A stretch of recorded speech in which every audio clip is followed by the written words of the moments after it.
चित्रा, क्या टाइमलाइन रहने वाली है प्रधानमंत्री के आज के दौरे की?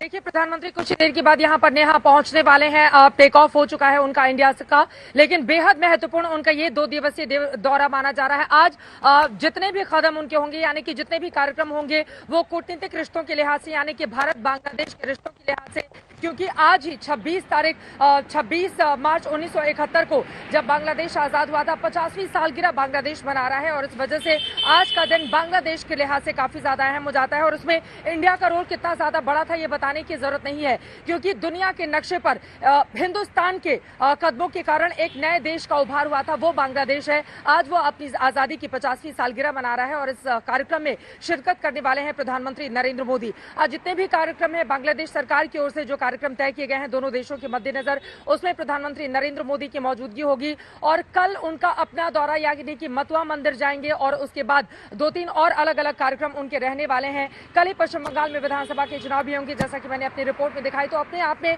काफी ज्यादा महत्वपूर्ण होगा। लेकिन कुछ देर में उनका विमान लैंड करने वाला है। खुद यहां पर प्रधानमंत्री शेख हसीना उनको रिसीव करने के लिए जाएंगे। तैयारियां पूरी हो चुकी हैं। पूरे के पूरे ढाका को कहें या फिर बांग्लादेश को कहें, दुल्हन की तरह सजाया गया है, क्योंकि आजादी का मतलब क्या होता है यकीनन ये देश पूरी दुनिया को आज के इस कार्यक्रम के जरिए नेहा बताना चाहता है।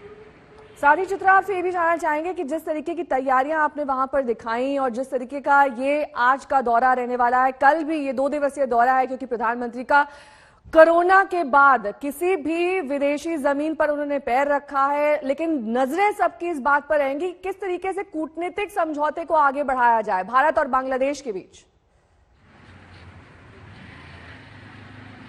कई अहम समझौते होने की उम्मीद जताई जा रही है, जिसके बारे में जानकारी भी निकलकर सामने आएगी। समझौते होने के बाद जब दोनों ही मुल्कों के राष्ट्राध्यक्षों की ओर से दस्तखत कर दिए जाएंगे। लेकिन आपने बिल्कुल सही कहा, कोरोना काल के बाद, यानी कि 497 दिनों के बाद ये पहला प्रधानमंत्री नरेंद्र मोदी का किसी मुल्क का दौरा है। साल 2020 में उन्होंने एक भी दौरा नहीं किया था, क्योंकि हम सब जानते हैं फरवरी 2020 में अमेरिका के प्रेसिडेंट हिंदुस्तान आए थे। मार्च में उनका जरूर कार्यक्रम यहाँ का बांग्लादेश का लगा हुआ था, लेकिन कोरोना के मद्देनजर बाद में उस कार्यक्रम को रद्द कर दिया गया था। यानी कि 1 सालों के बाद पीएम का ये महत्वपूर्ण दौरा है। और बांग्लादेश, देखिए, नेबरहुड फर्स्ट की नीति के तहत उन्होंने इस मुल्क को चुना है और इसी वजह से बांग्लादेश शुरू से ही हिंदुस्तान के लिए काफी ज्यादा इंपॉर्टेंट रहा है। और जिस तरह से चीन की दखलंदाजी या फिर पाकिस्तान से रिश्ते रहे, उसके मद्देनजर बहुत जरूरी हो जाता है कि बांग्लादेश से हमारे जो रिश्ते हैं उसको और ज्यादा मजबूती दी जाए, उस दोस्ती को और ज्यादा प्रगाढ़ किया जाए। इसी वजह से पीएम खुद भी ट्वीट करके बांग्लादेश दौरे को लेकर अपनी बातें लिखते हुए दिखाई दे रहे हैं नेहा। तो वहीं दूसरी तरफ कई अहम समझौते